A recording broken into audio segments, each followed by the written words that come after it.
biso toza na bureau de vote na Lemba. Compilation na nosilité. Pour un étudiant digne de ce nom, ce temps donc oui, qu'on a un nombre de guérités sans traitement. Voilà. Donc il dit que baza quoi honorable. Après vote bien sûr de public.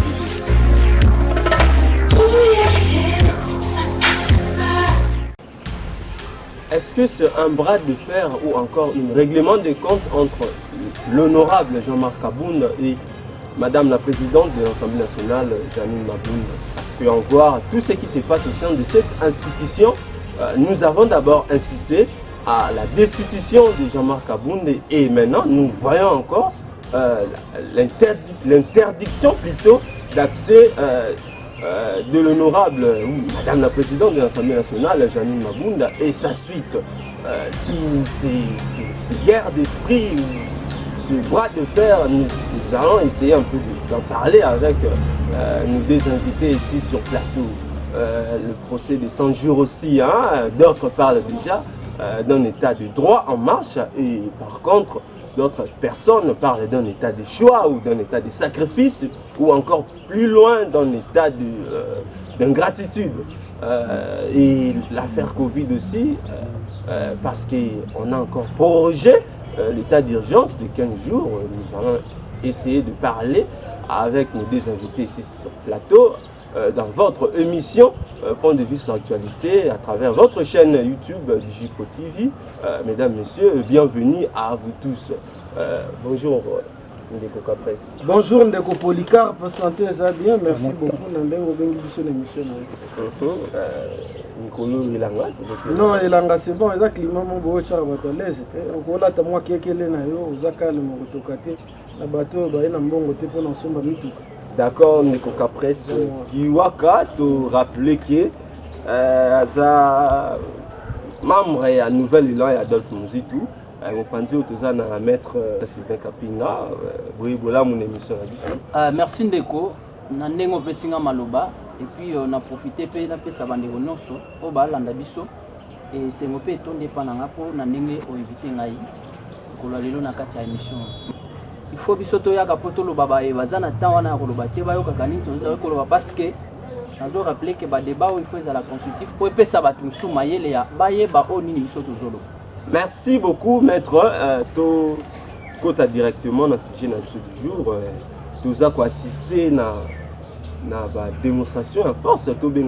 Soit derrière les théâtres de chez nous, au sein de l'Assemblée nationale, destitution, interdiction d'accès, tout ça. À qui profite tout ça? Merci beaucoup, Ndeko Polygar. Moi, je pense que nous avons soulevé le Komoko. Oui. Ndeko nangai soko tali Biblia ezali koloba eloko moko que c'est la justice élève une nation. Oui. Mboka jamais kotambola soki mibeko nyamu ezali te. Bato baza koloba ke non ba règlement de compte ezali makambo ebele nga nazali koboyango pona nini. Bakeli mibeko tango bakei kuna na Assemblée nationale bazali kokela mibeko ka pona biso te.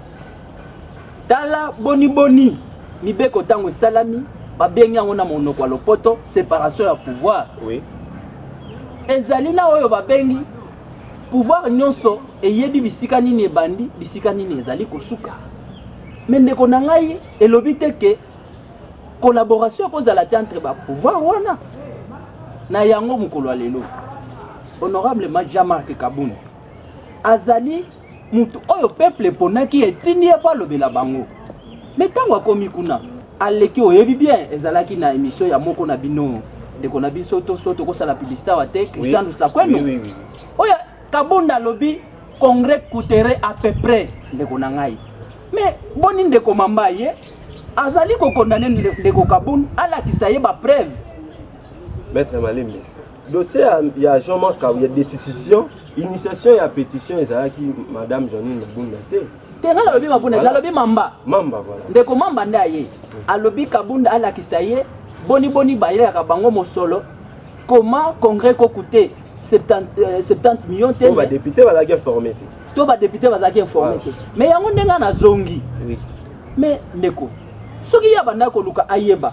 ye moko nanu ifalaki akota na commission ekofini poti lelo nana yebisi biso siko ni Kabunda neye pona kozala na milier ke mbongo ebimaka ota.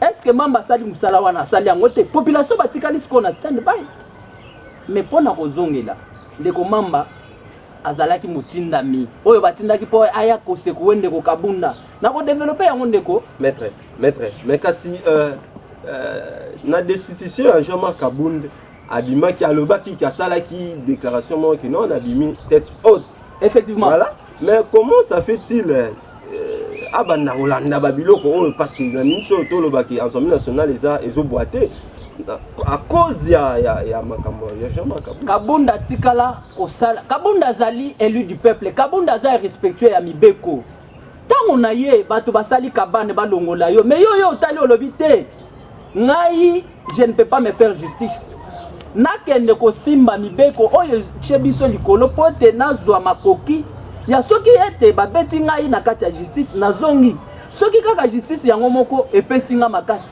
et rétablir ngai mabeni ni Kabunda ça donc démarche à Kabunda ezate po azonga na poste ya premier vice-président Kabunda azonga te est-ce que parce que babimisi déjà candidat ya nazo pesa yo nazo tuno mituna te yo ndozo tunanga mituna me biano eza yanga est-ce que koyebisa ngai tango ozomona ndeko Kabunda akei na justice ki muyibi salami ndeko yo zotala te signature na yo bayi bango mutu mususu akende ko chelo signature ndeko ngana zali juriste nazali kotangisa ndeko ezali ki muyibi ya Kingabwa maison ce qui a 1 million il paraît na moni otunaki ngana makambu ya Kabunda pona yebiso boni mutu mususu azwi signature a signé baye kotala balobi oyo signature na ngate na tikala ko chaka nyaka te papa mais yo lingi mutu mususu achelaki Kabunda kanyaka bolongola kaka Kabunda makoki ne boy ekosimba te yango wana botika bazuzi basala musala na bango ndelelo moni nazobwaka nanu mwa mungwa bato ebele bakomi luinga bakima pona nini zuzi akomi na musala oyo tozalaki nango te ndeko Kapres dossier à l'Assemblée nationale. Non, mais ndeko esali ngai koseka mingi. Tango nazoka ndeko nanga mopanzi alobi ya pesa aza molakisi. Ya aza juriste. Tango mibeko elobi ete bato bakokutana na réunion interinstitutionnelle il faut ba chef ya ba institution. Kabunda kenda osala nini na kati ya réunion wana oza interinstitutionnelle. Attendez, ndeko pardon, faut éviter l'amalgame. Montant toya na etandoike awa boye ko ça la critique et sur pied article 22 de la Constitution donc c'est un droit. Toya raté to critiquer ben individu. Parce que lelo bandeko nanga excusez ndeko nanga na ebité ce cas ya parti ni na yoka gité. Naza mutayi de pes. Mais na moni batayi de pes on dirait bazana moi confusion mingi makasi. Naza mutayi de pes. Tango ndeko azolo bakaya za juriste za molakisi. Alobi bien za molakisi la réunion interinstitutionnelle c'est-à-dire le chef des institutions. Kabunda n'est pas un chef d'institution. C'est un intrus qui était venu au côté de la réunion na poisa anine. Et hier alobaki que congrès okutaka soki 6 millions. Mais il a été incapable de le prouver. Il a été incapable de le prouver parce qu'il n'est même pas membre de la commission Ecofin. Maintenant il y a ko avancer ba chiffre. Au moins place confuseuse. Tu sais bango que confusion côté là bango. Yango moni bazo que de confusion à confusion. Mais la muka yo pe bazo déjà na biso ke ndeko bakamba mboka nazali ndeko la muka pona na kata plateforme on a militaire engagé à nouvelle là. Mais la muka ça sous système. Na la muka ça so bi la muka ça ni n'existe pas. So la muka ça cache existe d'ailleurs et l'axi ba preuve nango on trouve que du détournement donc c'est un faux débat. Donc un débat à Kabunda c'est la confusion la plus totale. La plus amère. On dit la réunion est interinstitutionnelle.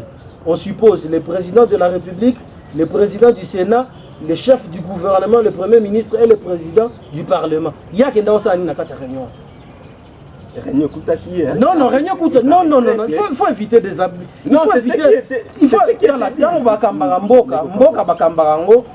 il faut qu'il y ait banane aux cambango. Moi, ce côté na jardin ba fleur, aux fleuristes. Tant que yozo za jardin ba fleur, et ça la pona au détruire plantation bien jardin. C'est ça les pays. Lorsqu'on conduit les pays, donc disons un homme d'État, à Kambarambo na âme d'État et non à état d'âme. Agenda osala nini na katia réunion institutionnelle aux réservé à 4 institutions. Point d'interrogation. Yango wana omoni ndeko Alexis Tambouama président Sénat abaki ka yebi mambwana te parce que lui selon lui il considérait que ce n'était pas une réunion interinstitutionnelle parce qu'il y avait un intrus dedans. Donc lelo siko komona poto bazo offrir biso zo kamusa biso te tobe ke to koma na niveau. Mais non c'est habilité Jean-Jacques Mamba. Non, Jean-Jacques Mamba c'est un député. Il faut que c'est un député élu. Un député, non, Jean-Jacques Mamba n'a jamais été député ou soit n'a jamais eu des accointances avec le FCC. Le FCC dort sur le même lit na Nakash. Donc ils sont ensemble, c'est le même corps. Nani yogolo mon corps étranger au bouté libanda corps compact. Merci. C'est inexplicable. Merci de Coca Presse maître.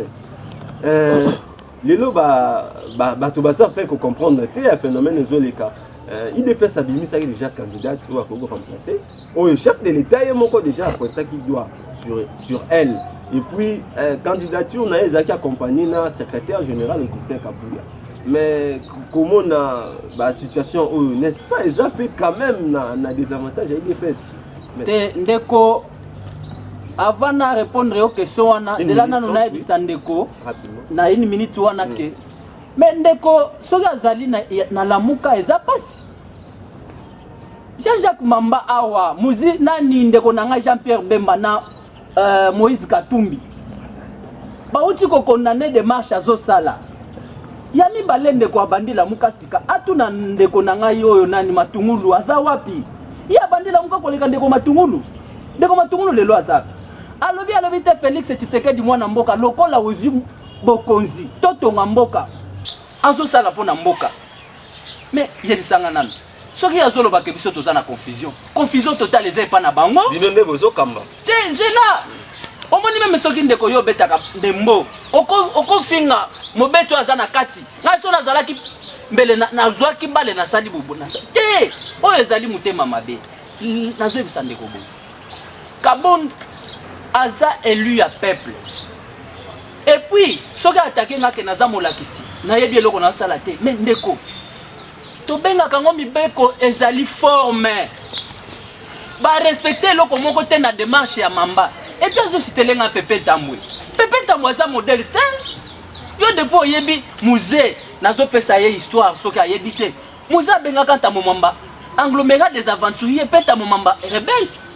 Il y a des blocs qui sont en tête. Mais ça pour reprocher l'honorable Jean-Marc Abound qui vous a toujours qui combattant ti na ba poste institutionnel. Ndeko nangai yango mondi bande kwa lamuka ti lelo balala balamuka kate na yebite. Bande kwa lamuka na yebiso ke balala. Bazala ka lisusu te na mboko nazo yebisa yo. Nga nazo discuter na mibeko. Tunaye ayebiso soki atanga article 150 ya constitution. Nazo ya wana place bazolo ba Jean-Marc Kaboun. Lui en 30 secondes. Nasili Sandeko. Azali ko sala confusion. Obe confusion eze pa na ye. Constitution lobby. Soki justice ezui décision. Institution mon côté lemela yango. Pona nini ndeko zo telemela démarche ya Kaboun. Kaka kimuibi o babandaki. To biso to banda ko telemaka likolo kimuibi. Te biso tozolanda ndenge mibeko likonzi. Mais mesure wana violé loi te ya ko interdire ba élu du peuple ba ça musala. Ndeko nanga n'a rien violé. Eloko moko te azawa natanga ngo soki atanga ka mibeko soki violé comme ça na kotika. D'accord, merci beaucoup. Kapres Kiwaka avis contraire. Nazo yebiso ke na continuer ko regretter. Ndeko nangai azo peut-être il m'a très mal compris. Na lobby te ke yé azana confusion. Na lobby boy, yé lobby aza molakisi. La réunion interinstitutionnelle, ça signifie quoi? Yaza molakisi. Papa, pardon, attendez. Non, Olobaki nazaki calme na oyoka. Ndeko aza na confusion. Jean-Jacques Mamba aza élu du peuple. Lolenge moko. D'ailleurs, moi je n'aime pas ça na plateau dans sa personnification à débat. Là on doit citer un tel bato mosusu akuto na citer na mon importance à citer comme na bangote. Tout ça sur le plan il y a discussion, il y a contradiction, il y a ba idée. Moi je sais que la réunion institutionnelle est là ici 4 institutions point à la ligne. Il y a Zamo là ici. yende mutakoka ko pesa biso kutu éclairage na obiso to yebité parce qu'il dit que aza assistant à droit. Lorsqu'on dit réunion institutionnelle, un corps étranger peut se retrouver dedans comment? C'est ce qu'on appelle la confusion. C'est ce qu'on appelle la confusion. Et puis alors azolo ba mambo ya mutema mabe. Et là, quoi que ce soit, on est à 10 kakala. 10 on est comment déjà réel to yokangoto. On discute les idées et non les personnes. Parce que bato musu soana na mona kotanga kombo na bango aza mo akokoso. To lobi que réunion interinstitutionnelle, il y a 4 institutions. Mais interdiction. Les présidents de 4 institutions. Démarche na ya aucune na justice. Ngana lobi te que ça mabe. Il est dans son plein droit, mais il est en contradiction avec le chef de son parti et son parti en même temps. Attendez, oui. Lorsque le parti est lobby, il y a des choix. Parti est acte.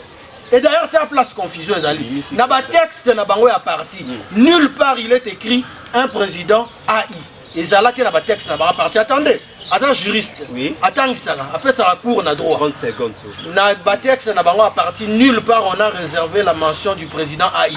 Vous avez vu un président AI prendre des nominations, nommer un secrétaire général.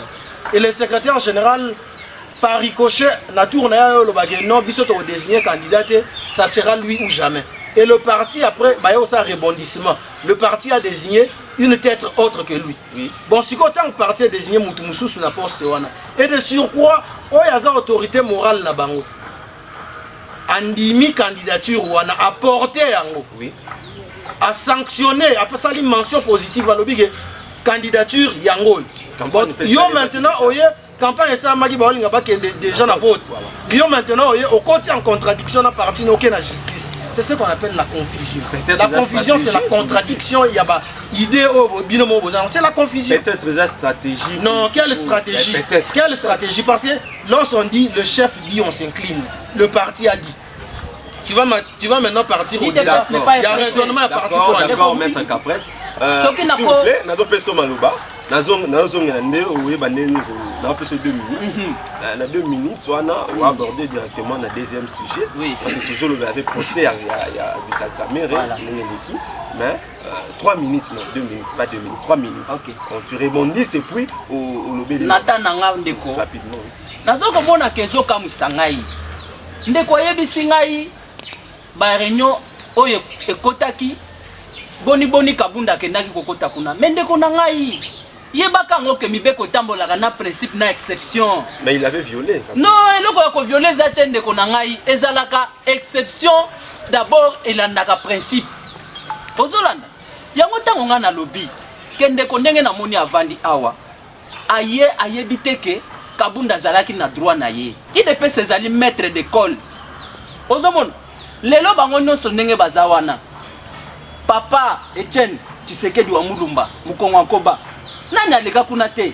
Mais aujourd'hui l'IDP c'est difficile à gérer. Très papa, difficile wapi mutu alalaka na ndako nda yebeke ndako ezotanga nga mutu naza na ndako ezotanga IDPS ya Chabani, IDPS ya Chabani na IDPS ya professeur wana eza makambo ndaku tokosolola ngo na ndaku plusieurs IDPS. Et puis nazo ebise eloko moko alobi ke non na parti tango balobi maloba oyo esili bino nyonso kosincline ndeko toza na kinga kati te IDP ezali pyramide à renverser. Mais parole la chef eza sacré. Oh papa na ngai bolingi bo changer IDP sur bien deni biso tozalaka bongo te et pas na biso soki ezali X na biso X. C'est ça l'IDP. Peut-être c'est mon frère qui a la confusion parce que chez eux lorsque Mouzitou parle que je vais brûler le pays, bango nyonso balobi to brûler le pays. Alors baka ngona TV5. Mais biso na IDP c'est soki yo lobi okozi sanda ngana ko loba okozi kisate. Mais aujourd'hui c'est pas Mouzitou qui n'est. Kasi yango na zo bisayo représentant na ya zawa ye mutu aza na confusion te.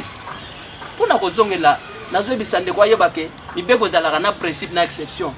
Ozolana kabunda violaki eloko moko te ndeko na ngai.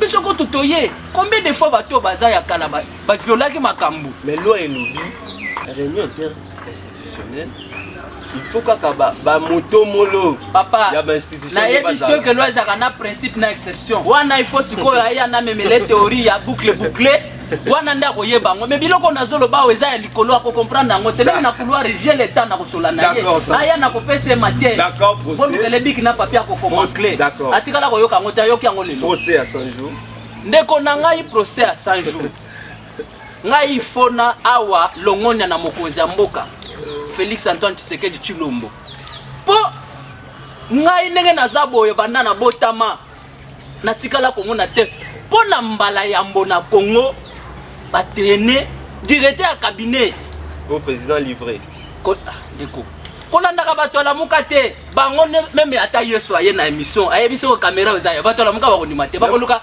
Joseph na Marie babakisama ndeko yebi bango te c'est que yona moni ozayo babandeko bien te pour revenir tozoya rapidement parce que na lingite bato bazolanda batikala na ba confusion oyo eza na ngambu oui mibeko lobi boye soki yo mutu ozali osali likambu yo moko kokanga lisusu mutu te il faut mutu wana okende kofunda ye bakanga ye mokonzi mboka ye alobi te bakongole bazosenga mai bakongole bazosenga nzela bakongole bazosenga kolia lokola mikili ya libanda lisusu mokonzi nyonso akotaka tiaka 100 jours toche 100 jours na 100 jours na biso biloko esalami makambo esalami ndeko na ngai bakongole basepeli me badongolo misu baye balobi te totia bato na revelo ya mokonzi atambola te juge abandi kosala musala na ye ndeko na ngai kaka mutu abimisi kanyaka po balamba pondu ye papa ya ndako akota lisusu na ndako akende oyiba pondu abanda kolia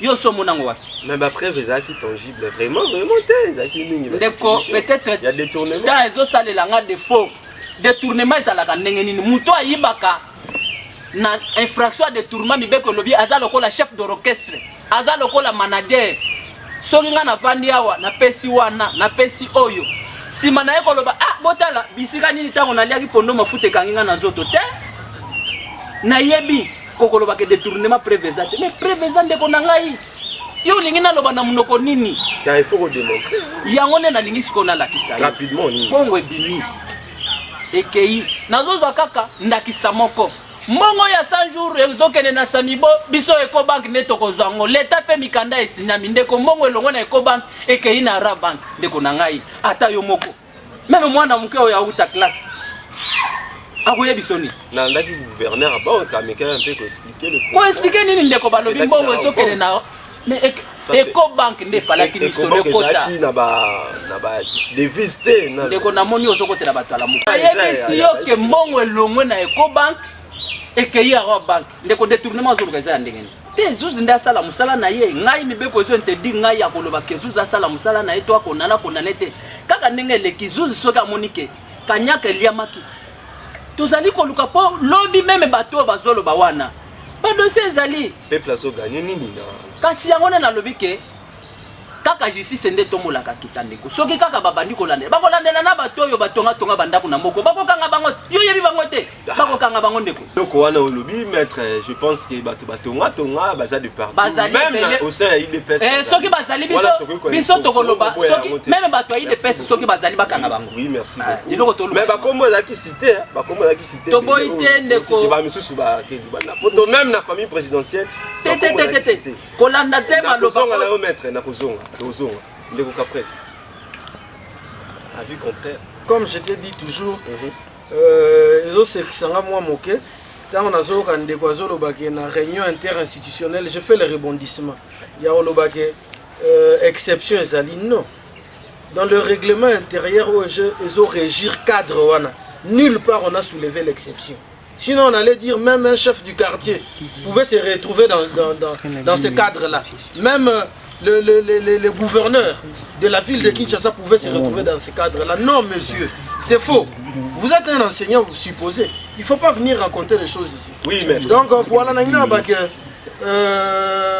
pour la makambu ya 100 jours et qu'on sort, biso toyeba ke wana ezali ekosukabu. Parce que lorsqu'on vient dans les affaires de l'État, il faut jamais venir avec l'esprit primaire. Vous comprenez? Il faut venir. Non, non, on ne vient jamais apprendre au sommet de l'État. Et l'État, les vies humaines. On suppose que tant bino boyewana boza bato oyo boza na expertise. Oui. Donc voilà, et aujourd'hui c'est regrettable. Ngai na rocha na point de vue na ngana makambo wana te pona ebike wana eza makambo na bango. Toyebaki ke barosuka wana. Vous comprenez? Lorsqu'on vient dans les affaires de l'État avec l'appétit vorace, et c'est là où on chute. Donc malheureusement le dossier dans la justice, Nous attendons la justice, que la justice fasse son travail. Nous, on n'est pas là pour te dire un mot ou bien non. On attend la justice. On va voir l'état de droit. Et d'ailleurs, il y a parti, avocat, il y a président Kamere Basoutenaki. Et les mamans, il y a Makasi, il y a 35 millions et Bimaki, on a ce ndeni. Ah oui, donc, au Monique, Makamboza est belé. L'état de droit doit effectivement refléter l'état de droit. Oui. Il faut arrêter étang de noix. Il faut dans l'état de droit. Donc la justice au centre du pays.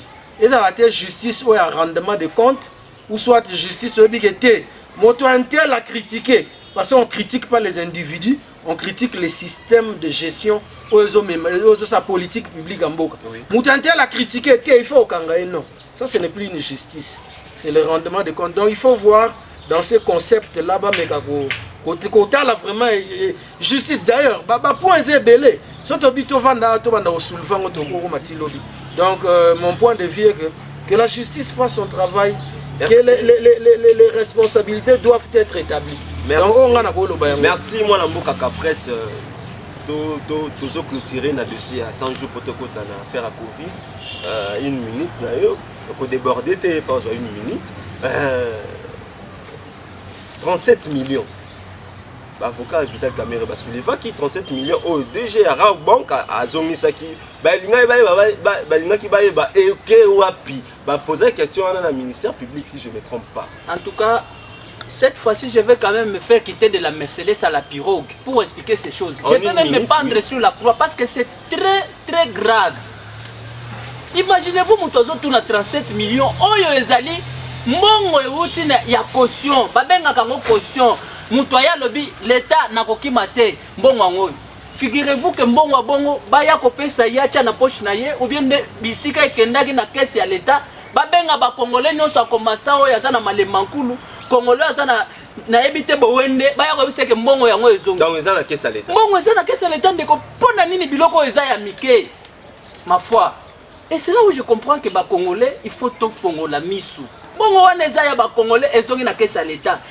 Mouto a moni kaza na possibilité qu'on l'année. A quelle institution il y a des gérants, à tout na 37 millions comment parce qu'il y a une démarche qu'on entreprend. Mais ndeko nangai, ozomo na mouto azo tout na question bongo. Siko yenda zo seme confusion tobiso. C'est ma question na ma parce que tu as des droits. Et puis à l'objet avocat ya Vital Kamere mais nazo regretter. Est-ce qu'il y a que na parti chaque parti juge ndaza libre. Bavoka batuni mutuna mais akende na bisika na ebisiye bakolakisa ye. Ezate ke mbongo baya ko chaye na misu na yeba lakisa ke mbongo ekoti boye. Merci beaucoup maître Capresse. Non, on a une minute nangana merci beaucoup. Monique na bandeko Hermobo, il se perd. Lorsqu'on avance les arguments, soit les idées, il faut être cohérent. Il faut être en cohérence. Oui. Il me répond à moi, tandis que moi je soulève la problématique qui a été soulevée par les avocats de M. Kamere. Mais lui, il me dit, on dirait qu'il s'adresse à moi. Donc moi, je m'étonne. Il y a un bien été toxique à justice à Salamoussala. Le dossier de 100 jours, ils ont une erreur monumentale. Le président de la République, il est irresponsable devant le Parlement. Comment est-ce qu'un président de la République peut porter un programme? Le président de la République porte une vision. Le programme est porté par le gouvernement. Au moins, il place moi, Kokoso Mukeko Taki Yangwana. So Kokoso Keye Ekoli. Nous, on n'a pas un mot à dire. Tous autres là, tous autres, c'est la justice à Samoussala. Et je répète, on vient sur le plateau critiquer sur pied de l'article 22 de la Constitution. On ne critique ni les individus, on critique la politique publique. Merci Boka, merci Nabino Peboza et Belé. Boza Kolande émission Nabino de partout, depuis la Belgique, la France, l'Allemagne, les États-Unis, l'Angola, l'Afrique du Sud et puis la RDC, Boka Nabino. État des droits, ils ont s'est planté, malgré tout ça, on a des difficultés Belé. Et puis la réalité, mettre tout, mettre à ce moment le soleil à Covid, les autres ont compté plus de 4000 cas. Et puis prorogation, il y a état d'urgence à 15 jours. Mais si La prorogation, ils ont changé le côté, maître. Tena lingaki nanu kaka natanga nanga wana na bakisa eloko moko que ndeko nangai ayebi eloko azoloba te par rapport ya procès ya 100 jours. Et puis ayebi sio que non président portaka programme te. Mais ndeko tozalaki natanga to bengi exception gouvernement entrant. Ezana eloko moko ba bengi na droit continuité de service public. Ba yebi sio que soki individu kamera ezate directeur à cabinet mususu akozala te pona kolandela ye. Akende ko luka eloko wana ba yebisa ye continuité service public ezalini. Na fermer parenthèse. Na ye na makambu matali COVID-19. Kaka batu ya lamuka na yebi mama Bazaiba alobaka nini? Covid ezate na mboka oyo. Je pense au yebi makambu wana ba congolais pe ebele ba yebi. Mais ça reproche éteigne, il manque de communication. Et yonde olobi manque ya communication. Éteigne azali mutu oyo azali ko représenter peuple. Oui. Ozola nandeko. Oui. Et état ministère ya santé wana éteigne l'autorité. Akoya te koya koloba biloko pona kokosa ba congolais. Ndeko nazo biso eloko moko tene. Ezana eloko moko oyo ba bengi manque à gagner. Oui. Tu sais chaque jour l'état congolais perd combien? Oui. Boni l'état kondi ma misolo oyo kotaka na 15 tonnes libenga na ye pona ba congolais ba futa mai ba lia ba kende boye. Andi makaka ekendaka bongo parce que l'état azolinga lia mbongo. Donc gestion ya Covid eza malamu. Je sais Covid ndeko eza malamu. Mais ba corps médical bazo réclamer. Na lobi boye. Soki mutu ayebi sio ke ba corps médical bazo réclamer. Ba salaire. Même tina mikili ya poto ndeko. Tozolanda ba information. Landa na Chine, landa na États-Unis. Merci, oui. Ozomona teke bisika nyonso ndeko pona yebi sio loko. Dans une minute. Oui, bateau bazana technologie avancée plus que les États-Unis ba kufeli combien de bateaux? Japon ba kufeli combien? Et ça raison. Teka sina biso ke biso to bundi malamu ndeko. To bundi malamu tindenge toke kokoisa maladie. To mesana to bisa peuple ke maladie ezali, to banda ko vivre nango lokola malaria na nini. D'accord, mais mutu akoya koyebiso awa ke non communication eza mabe maladie ezate ndeko ezali mabe eza lokuta. Merci maître, merci. To naza ko rappeler que dossier na justice eza pour na docteur Muyembe na le ministre ba. L'état de droit exam de kokobanga te. Voilà, toujours c'est la paix suite. Il y a dossier à mettre. Non, Covid-19 au lobby. Yondo lobby dossier ça soki na justice il y a le respectable professeur Muyembe. Wana nga na kota makambo wana te. Na kota ngote parce que na lingite tozwa justice lokola chicote hein. Lo mo bonenge na yokaki mokambi mo institution mo abaki état de juge. Non, on ne peut pas kokoma na niveau wana. Donc coronavirus maman Eve Bazaiba na okindeko. Attends comment maman Eve Bazaiba mais mon frère, il faut arrêter. Je te dis il faut lorsqu'on vient au plateau, il faut éviter personnification à débat. Il faut arrêter de dire des choses qui sont inconcevables. Maman Eve Moutazala qui ministre il y a santé pour appeler sa communication sur Covid. Non, des fois il faut être sérieux. C'est le ministre de la santé qui s'est compliqué dans sa communication. Il a balbutié. Ce monsieur-là, tantôt il est congolais, tantôt c'est un étranger, tantôt. Et balbutiement na yewana. Yonani si baimbo kabalinga basani. Benga ba metele maboko. C'est leur faute. La communication a été ratée. Non, il faut éviter personnification à débat. Maman Eve Boé, Maman Eve, non, parlons de choses qui touchent réellement la société.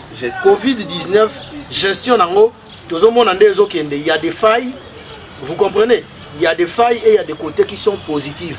Mais il y a des failles qui dominent. Oui. Parce que tant que gestion Covid, bino le lot a surpris tout le monde de confinement en confinement. Prorogation et état d'urgence,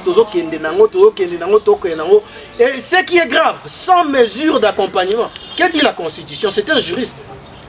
Les mesures d'accompagnement au Baba qui maille au fait le courant au fait.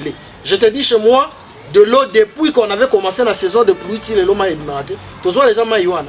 Donc c'est un saut raté, un soubresaut, comme on dit en français. Merci. Donc gestion, mon corps, ils en ont un côté positif, ils ont pas faille. Maladie et zali. Nous disons que la prorogation à état d'urgence pour les Covid, ça doit être accompagné des mesures sociales. Oui, mais sans mesures sociales, on est en train d'asphyxier le pays et le peuple. Pour gestion à Zando. gestion ya zando makambo ya zando makambo ya zando eza makambo mo boye nazo ba Congo eza na sérieux problème ya leadership. On a des hommes qui viennent au pouvoir avec les états d'âme au lieu place d'avoir l'âme d'état. Gestion à Zando Lelo, il paraît, j'ai bien dit il paraît, qu'on avait détruit les magasins, ceux qui va brûler, il paraît. Basique ça qui va biloka, je ne confirme pas. Ceux qui ont c'est regrettable Lelo. Combien de familles aujourd'hui au Bazaki n'a pas commerce, on n'a pas PME, petites et moyennes entreprises, qu'on a charge de ménage. Et les locaux on a situation et l'État crée quelle société d'hommes. On crée le Koulouna, non? Koulouna est un effet social. C'est un manque d'emploi. Il y a un autre Koulouna.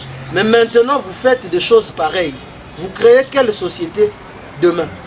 Mais Neko Gentina le bas il faut réhabiliter ça. Non mais il y a un topic prorogation il y a état d'urgence comme ça va sous roi télé. On ne peut jamais profiter d'un état d'urgence pour infliger la souffrance au peuple. C'est inadmissible. Parce que lorsque le peuple n'est pas bien entretenu, il y a un socle, il y a une nation. Il y a une nation et s'épanouir et se développer. Bozo concentrer fort na binoté pour investir sur les êtres humains. Bon, quand si société on est aux Andennes, ça ne va pas se développer. Donc le fait de faire ça, on envoie plusieurs familles dans la rue, voilà. Dans la faim, on leur asphyxie, va sacrifier. Merci. C'est ça, nous devons se rendre compte qu'Isaac Namabou, il y a un Libanais, contrat il y a 25 ans, aux ans de commis poubelle. Dès qu'on a une minute, on a rebondi rapidement. Oui, rapidement. Na longo la babilo ronyo so ya mabe awa. Eteni longo na tika la ko balbicheti. Na ya pe pona ko sala kiti ya ba personnalité te mende ko azali na ba information te. Na mukuse. Oui. Eloko pona ko sisa pona zando. Ndeko na ngai zando banina ndeko Kimbembe Mazunga ponde kwa zana histoire te. Kimbembe Mazunga nda signa contrat ya 25 ans. Et comme Kimbuta lobi ya 20 ans. Yo moko moninga nazwa puye lelo justice tango esala musala nango baza leste. Jantiningo bila fundi soki asana. A perdre procès deux fois. Tina niveau à peine. À qui la faute? Siko yo bota la kaka batu wana bozo cha peuple. Peuple azana bato bazo diriger bango. C'est normal. Banani baponaki batu wana. C'est normal ça. Alors, pona kosili sandeko eloko moko na lingana loba. Ngana za posa ke batu bazoteka na zando baza ba congolais baye bandenge nini gouvernement azalaka pona batu. Oui. Baye bandenge nini akozwa mesure po bazongisa ba famille ozo souffrir bateka na cause la contre peuple te mais nyonso etambola ete bakonzi bazali bakonzine ba organiser ka makambo. Ezate ke individu aye à s'imposer parce que alingi kaka bolamu na ye monana. Voilà, merci. Tozaki na sengo ya koyamba bandeko na biso mibaye na plateau. Merci beaucoup. Tozaki vraiment au fourré moulin na débat na bino. Tokomi na suka émission na biso bandeko balandi. So bo sepela ki émission. Bo pesa merci na équipe technique na biso na sima caméra tozana Jacques Mbou la JL Pro 27 na réalisation tozana Francis Digipro bozala ebele akolanda émission. Ya kozela émission na bino sur Digipro télévision et puis bientôt sur vos postes téléviseurs Tozoya. Abonnez-vous aussi hein. Merci beaucoup et au revoir à la prochaine. Merci. Biso tozana bureau de vote na Lemba. Compilation na noesilité. Pour un étudiant digne de ce nom, ce temps donc oui, il y a un nombre de guérites sans traitement. Voilà. Après vote bien sûr depuis